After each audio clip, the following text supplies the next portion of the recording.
Oke, bismillah. Baik, kita kembali.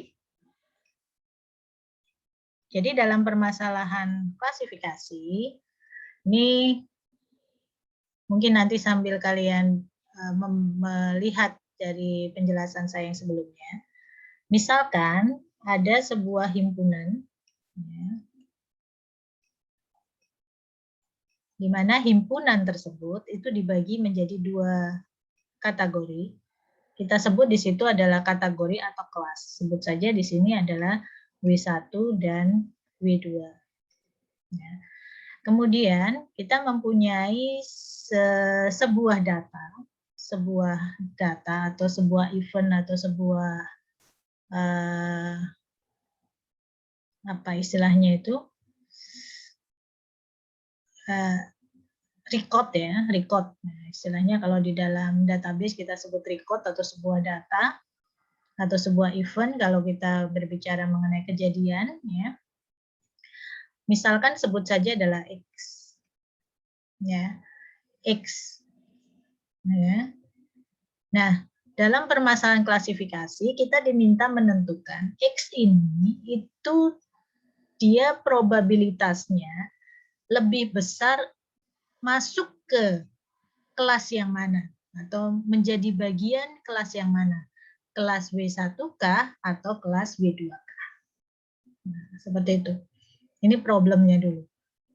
Jadi ini yang dimaksud dengan problem klasifikasi. Jadi misalkan diketahui sebuah data X ya, yang ada dalam himpunan besar ini, di mana himpunan besar itu dibagi menjadi dua kelas, dua kelompok, W1 atau W2. Ya. Jadi permasalahan klasifikasi adalah menentukan X ini itu masuknya itu masuk dominan di kelas W1 atau lebih masuk ke kelas W2. Begitu. Nah,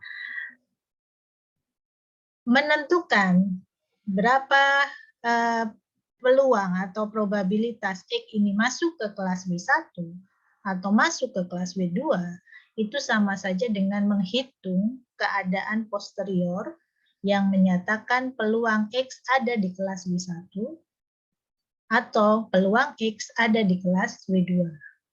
Ya.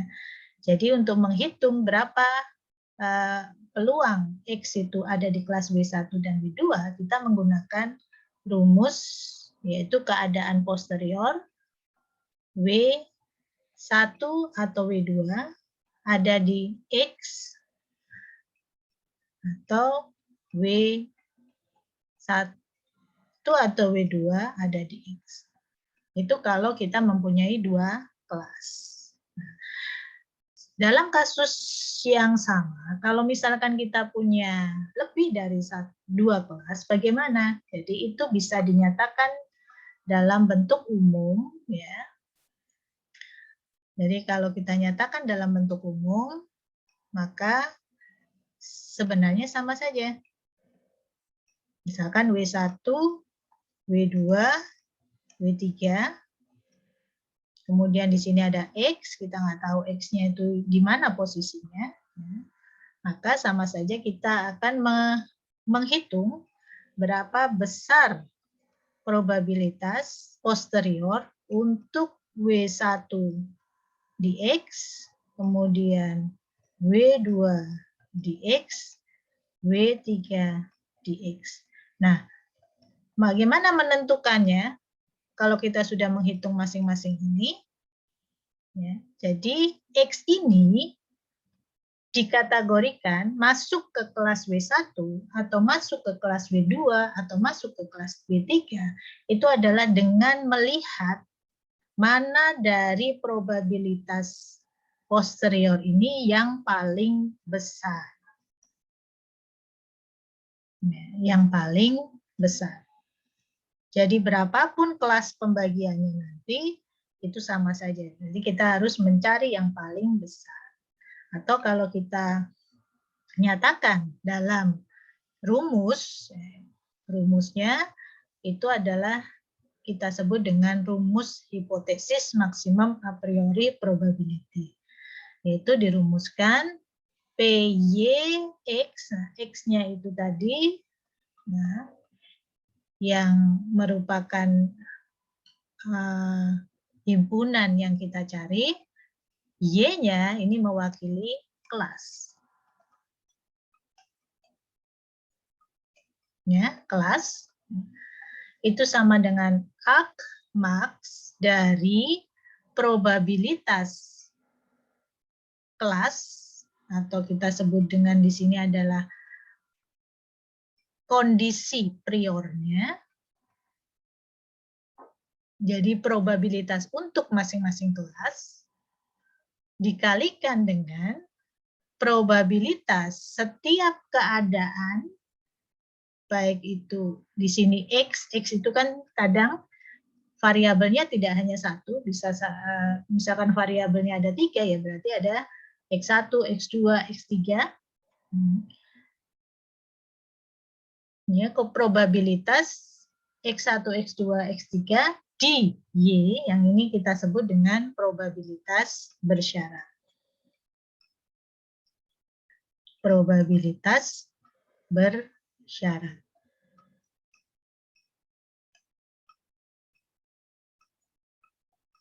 Nah, kemudian dibagi dengan probabilitas X-nya. Ya, probabilitas X ini kalau pada penjelasan video sebelumnya, ini merupakan probabilitas akumulatif atau kita sebut dengan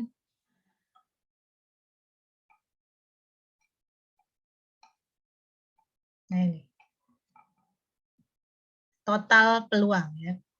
Probabilitas dari total peluang. Baik, kita kembali nanti sambil saya bergeser menjelaskan yang sebelumnya.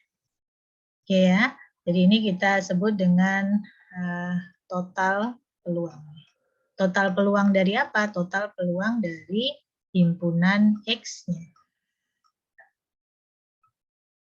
Baik. Nah, karena kita membandingkan akmak ini artinya kita mencari yang paling maksimum. Ya, mencari yang paling maksimum. Kalau dilihat dari variabelnya, X ini pasti sama. Baik itu kita membandingkan untuk kelas yang pertama, kelas yang kedua, kelas yang ketiga, ini totalnya pasti sama. Yang berbeda apa? Yang berbeda pasti adalah prior dan probabilitas bersyaratnya. Sehingga karena pembandingnya ini sama, misalkan ya gampangnya saya membandingkan 1:2 dibandingkan dengan 2:2 dibandingkan dengan 3:2. Selama pembandingnya ini sama, kita kan cukup melihat yang bagian atasnya saja. Ya, jadi karena pembandingnya ini sama atau penyebutnya sama, kalau kalian belajar aljabar di SMP SMA, kita menyebutnya adalah pembilang dan penyebut kan ya. Jadi penyebutnya ini sama, kita nggak perlu, kita bisa mengabaikan namanya gitu. Jadi ini bisa kita abaikan karena yang nanti akan berubah nilainya hanya yang bagian atas. Jadi kita hanya cukup melihat yang bagian atas saja sehingga rumus ini bisa kita rubah menjadi seperti ini. Tanpa menghitung total peluang. Jadi cukup apa? Mencari nilai maksimum, ya, mencari nilai maksimum antara apa? Perkalian antara ya probabilitas priornya dikalikan dengan probabilitas bersyarat dari XI ke Y. Nah, HAMEP inilah ya, HAMEP inilah yang kita sebut dengan metode naive Bayes. Metode naive Bayes. Nah, sekilas saya akan menjelaskan apa yang dimaksud dengan prior, probabilitas bersyarat, sekilas karena nanti kalian bisa melihat tayangan dari video yang sebelumnya. Jadi, yang dimaksud dengan kondisi prior itu apa? Jadi, kalau ada sebuah himpunan tadi yang kita bagi menjadi kelas-kelas, sebut saja B1, B2, sampai dengan BN, ya, probabilitas B1 dibandingkan dengan ya probabilitas keseluruhan, artinya berapa probabilitas B1 terhadap keseluruhan himpunan ini, inilah yang disebut dengan keadaan prior. Ya.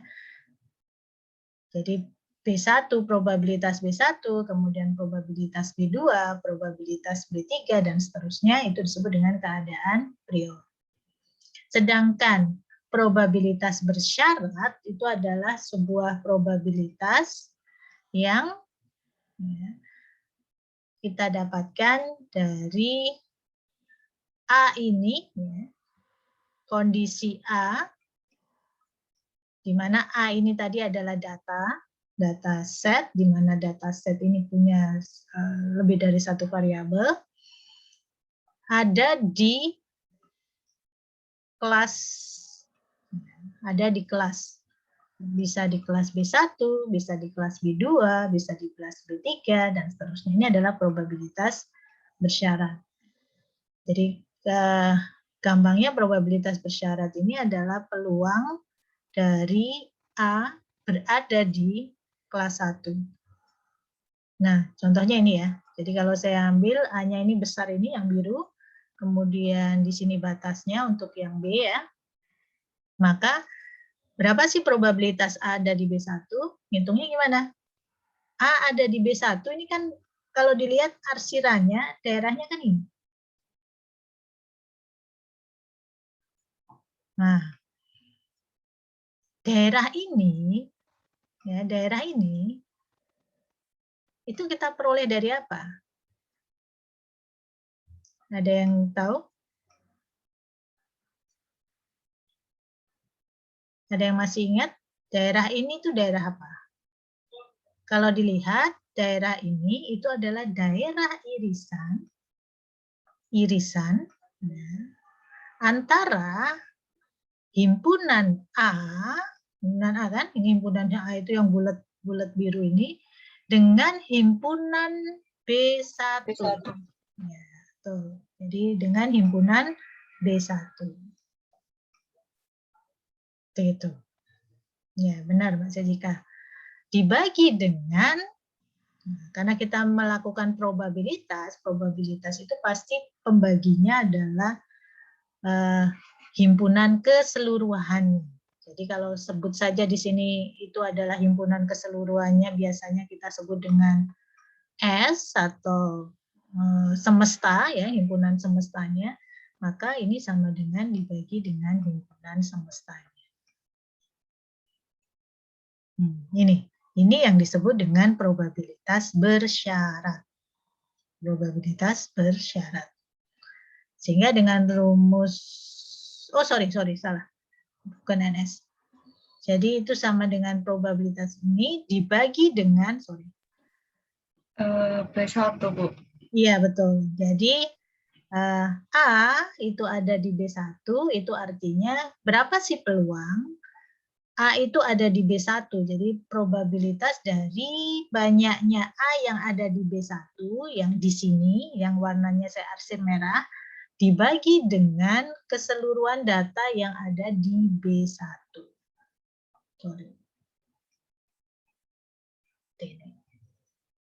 Ya, ini P ya, ini P. Nah, P. Nah, P sendiri itu kan sama dengan banyaknya. Nah, sehingga nanti sebenarnya rumusnya ya balik saja sama. Dibagi dengan banyaknya semesta pembicaraan dibagi dengan N B1 dibagi dengan N semesta pembicaraan.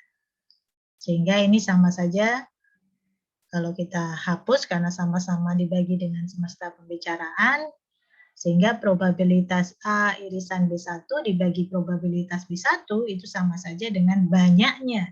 Ya, banyaknya anggota A irisan B1 dibagi dengan banyaknya anggota B1. Ini berlaku untuk kelas yang lain juga. Jadi kalau A itu ada di B2, maka rumusnya pun sama ya. Jadi sama dengan N A di B2 dibagi dengan N B2. Ini ya.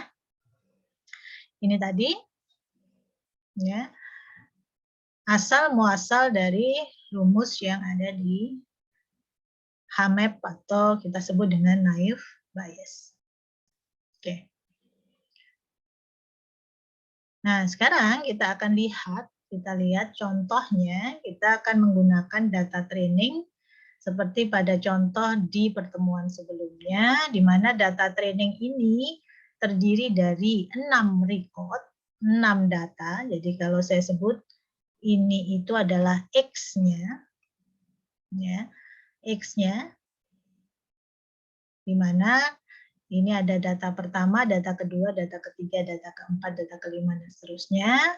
Nah, kemudian setiap X ini dia mempunyai 3 variabel atau 3 sifat. Jadi X itu anggaplah individu. Individu di mana individu itu punya 3 sifat. Nah, 3 sifat itu yang diwakili dengan variabel yang disebut dengan cuaca, temperatur, dan kecepatan angin. Dalam kasus klasifikasi, itu bentuk datanya selalu dibagi menjadi 2 bagian, yaitu yang mewakili di sini adalah variabel, ya, dan yang di akhir ini kita sebut di sini adalah target. Nah, target inilah yang kita ambil, kalau saya gambarkan target ini adalah himpunan keseluruhan ini dibagi dengan, nah kita lihat di sini misalkan pada kasus ini, nah dia targetnya itu adalah berolahraga atau tidak berolahraga. Dengan kata lain, data set itu dibagi menjadi 2 kelas. Ya, kelas pertama itu adalah kelas berolahraga dan kelas yang kedua itu adalah kelas yang tidak berolahraga.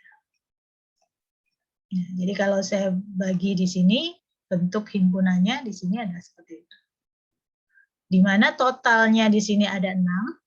Jadi himpunan semestanya itu ada 6. Kemudian yang ada di bagian olahraga itu kalau saya sebut di sini datanya adalah, saya tidak menyebut X1 saja ya. Data pertama, data kedua, data keempat, dan data ke-6. Ya. Sedangkan yang masuk ke bagian tidak berolahraga itu adalah data ketiga dan data kelima. Nah, paham ya? Paham ya? Jadi ini gambaran bagaimana menggambarkan data yang kita miliki ini terhadap hubungannya dengan penjelasan saya yang sebelumnya tadi. Gitu ya. Nah, sekarang setiap data X ini, setiap data ini, 1, 2, 3 ini mempunyai tiga variabel, yaitu sebut saja di sini misalkan X1, X2, X3. Oke. Nah, seperti itu. Ini adalah data variabel dari X. Nih. Oke. Nah, sekarang kita diminta memprediksi dari data itu tadi. Misalkan cuaca cerah dan kecepatan angin kencang, orang itu akan berolahraga atau tidak. Nah, sekarang kita diminta, ada data, saya nggak tahu di sini sebut saja X. Nah, X ini, nah, dia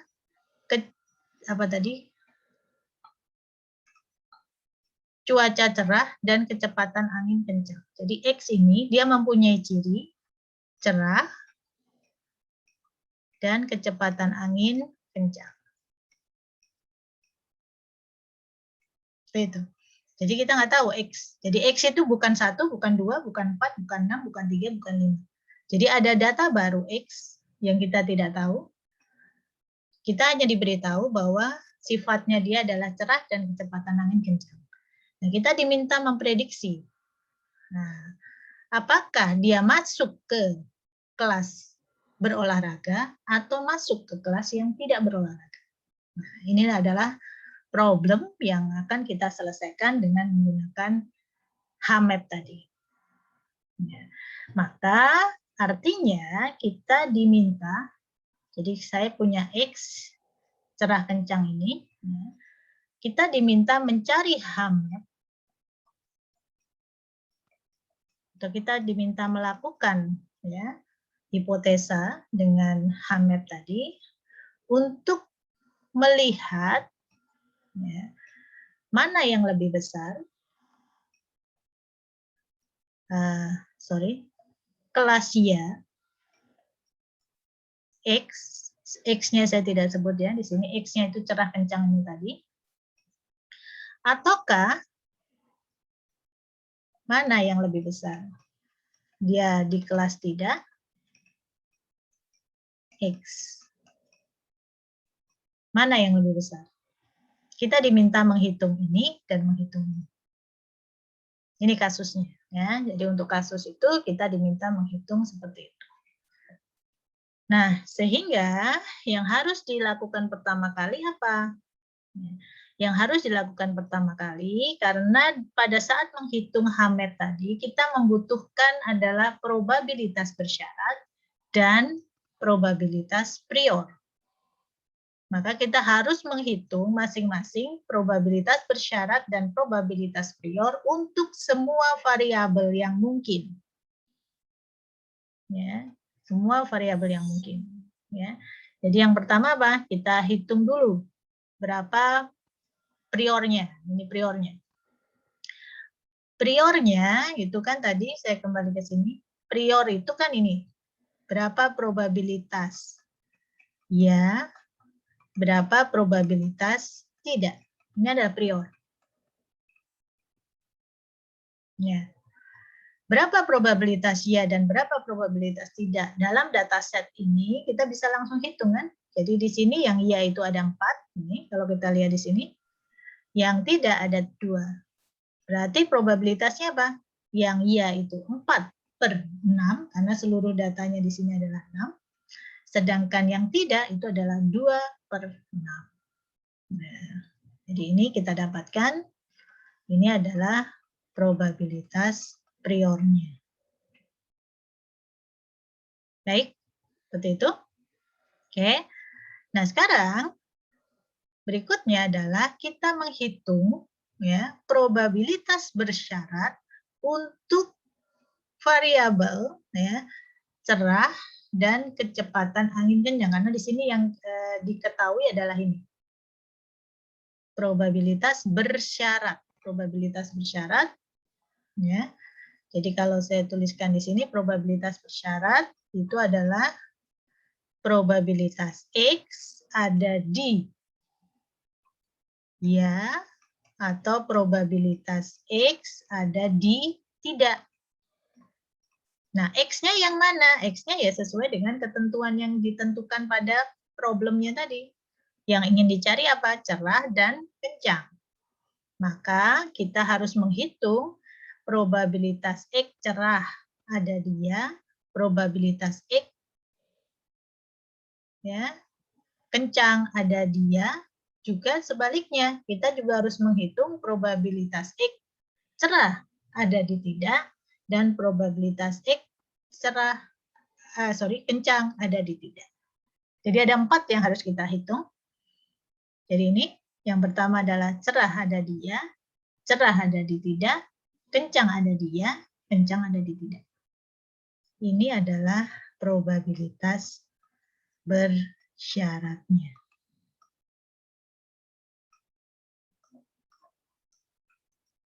Oke. Nah, bagaimana cara menghitung probabilitas bersyaratnya tadi? Kembali ke rumus yang tadi. Jadi, saya akan menuliskan lagi. Kalau saya mau menghitung X, Y, maka probabilitasnya tadi adalah sama dengan jumlah irisan X dan Y dibagi dengan jumlah Y. Kan gitu. Nah, sehingga kita langsung masukkan saja di sini. Berarti kalau kita mau menghitung X cerah, Y.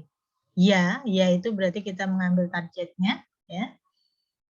Maka ini sama dengan cerah, saya singkat saja ya, biar nggak panjang. Ya, itu sama dengan banyaknya. Ya. Cerah, jadi dalam data itu cerah sekaligus ya dibagi dengan banyaknya ya. Kan gitu. Dengan rumusnya kita masukkan ke sini, cerah dan ya. Nah, kita bisa melihat di sini cerah dan ya berarti kan satu kondisi di mana dalam satu data itu cuacanya cerah, berolahraga ya. Berarti yang mana? 1, 2. Ini berarti 1 ya. 2. Ya. Kemudian ini 3, 4. Oh, ada 4.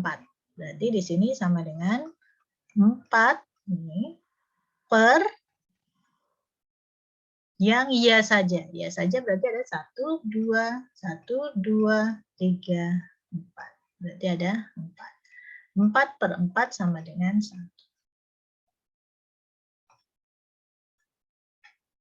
Ini. Ya.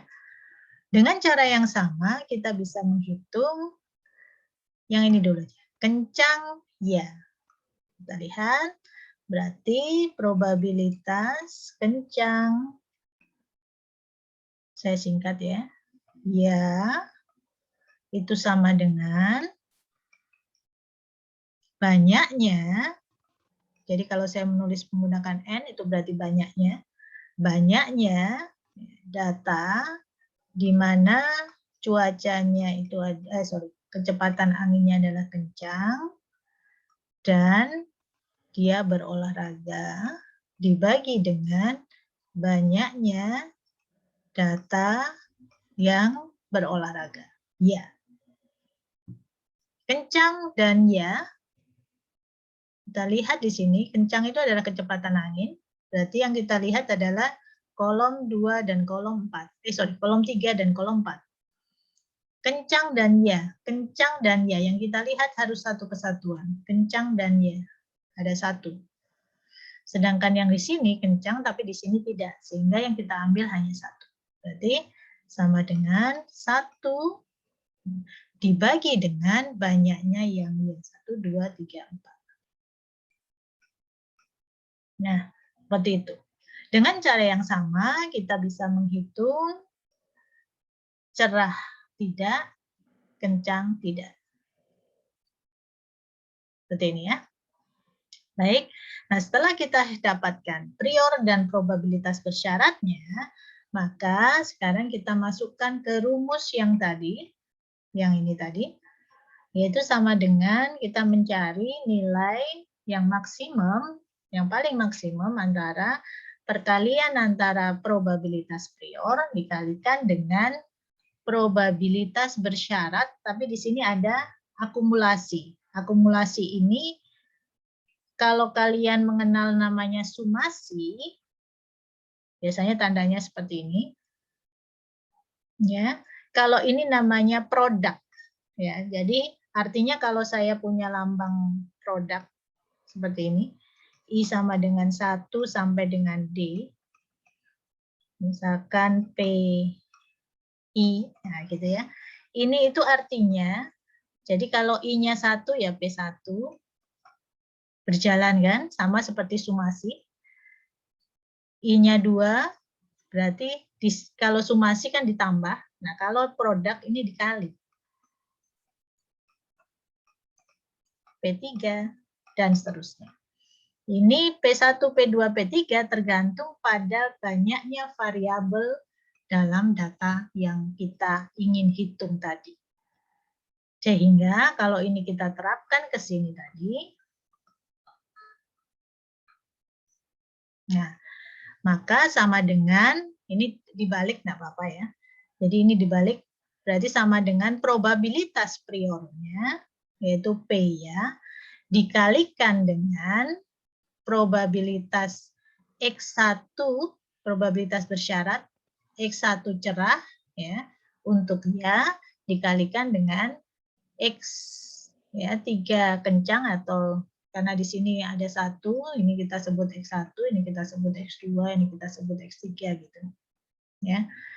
Jadi ini X kencang atau kita sebut kencang saja ya. Kecepatan kencang ya. Jadi paham ya? Jadi ini itu adalah probabilitas bersyarat. Dikalikan dengan probabilitas prior. Nah, kalau misalkan yang ditanyakan adalah apabila temperatur tinggi, apakah orang berolahraga, ya maka yang kita perhatikan hanya variabel temperatur. Tapi misalkan ada kasus di mana cuacanya hujan, temperaturnya normal, kecepatan anginnya pelan, itu kira-kira orang berolahraga atau tidak. Itu maka kita nanti akan menghitung ketiga-tiga dari kondisi atau variabel yang diberikan. Ini. Ya, ini adalah HAMEP-nya ya. Jadi HAMEP-nya itu adalah probabilitas dari priornya dikalikan dengan probabilitas bersyaratnya. Nah, probabilitas bersyaratnya di sini sesuai dengan apa yang ingin dicari. Ya, apa yang ingin dicari. Karena di sini ada 2 variabel saja, ya maka di sini juga ada 2 variabel saja. Kalau misalkan 3 variabel, ya nanti akan dikalikan lagi dengan variabel yang ketiga. Ini probabilitas bersyaratnya. Nanti itu ya, nah, sehingga didapatkan misalkan di sini sudah dihitung ya-nya 4/6, cerah probabilitas bersyarat cerah dia itu 1, probabilitas bersyarat kencang dia itu 1/4, maka totalnya ada 1/4. Kemudian di sini, nah kebetulan di sini ada yang 0 sehingga menyebabkan keseluruhannya pasti 0 hasilnya. Nah, dari 2 ini kita dapatkan, maka kita bandingkan di sini mana yang lebih besar.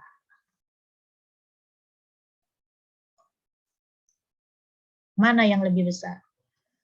Ya, karena ini sudah jelas ya, yang lebih besar pasti yang 1/6. Nah, 1/6 ini miliknya siapa? 1/6 ini miliknya berolahraga ya untuk kondisi X. Maka kesimpulannya, keputusannya atau kalau diminta memprediksi, keputusannya adalah berolahraga ya.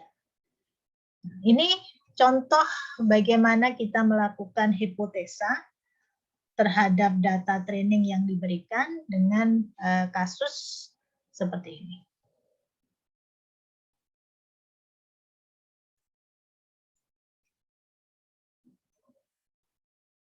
Nah, bias itu mempunyai kelemahan.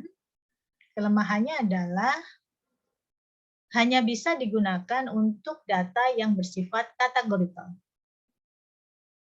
Ya, jadi kalau datanya itu tidak kategorikal, nanti ada teknik yang bisa digunakan. Ya tetap bisa, hanya kita harus melakukan perubahan dulu terhadap data itu atau menggunakan teknik untuk yang data non kategorikal. Nah, kemudian metode bias ini memerlukan pengetahuan awal untuk pengambilan keputusan karena kita harus menghitung semuanya ini dulu. Jadi ini tuh harus benar-benar kita tahu. Datanya harus jelas dan harus benar karena probabilitas prior, probabilitas bersyarat itu semuanya dihitung berdasarkan data yang kita miliki. Jadi harus mempunyai pengetahuan awal. Ya. Jadi tingkat keberhasilannya ini sangat bergantung pada pengetahuan awal yang diberikan. Jadi ini kalau berubah sedikit saja, ada data yang dirubah, ini juga nanti akan berubah. Bisa jadi akan berubah. Keputusannya akan berubah. Jadi sangat bergantung pada data awal yang diberikan. Dan kelemahannya lagi di sini, kita harus menghitung setiap kali ada perubahan data. Setiap kali ada perubahan data, maka probabilitas prior, probabilitas bersyarat, itu semuanya harus dihitung ulang kembali. Nah, ini kelemahannya. Jadi, setiap kali kita melakukan proses, kemudian data setnya itu ada perubahan, kita harus mengulang lagi. Ya. Dan itu mungkin saja hasilnya akan berubah. Ini kelemahan dari metode bias.